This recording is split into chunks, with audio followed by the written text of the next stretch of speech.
Thodume ke a thodumela ga tirile bogologolo tala go bo gona le motse o potenyana teng motse o bidiwa Matimpole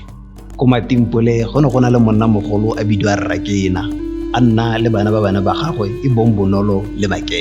Makepe setoutu sa mosimane. Dumelang, ke nna wa Lemogang mothami modiragatsi wa setshwantsho se se bidiwang gote Makepe Tales.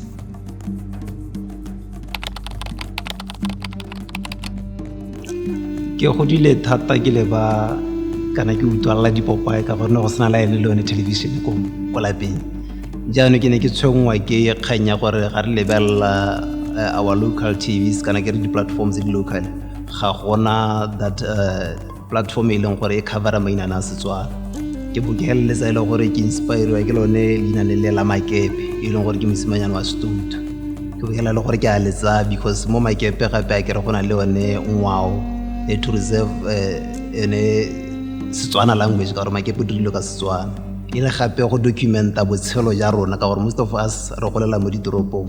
jaanong botshelo ja ko tenyana teng ja ko magaeng ra bo lebala hence re helela gore ngwao ya rona ya nyalla so maina nne le kgenya gore re leke go somarela ngwao ya rona.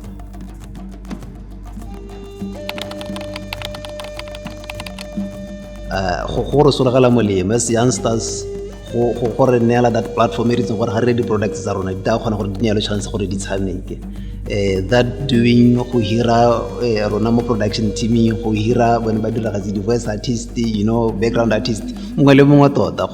it's at the right time e leng gore gape we have to compete with other countries.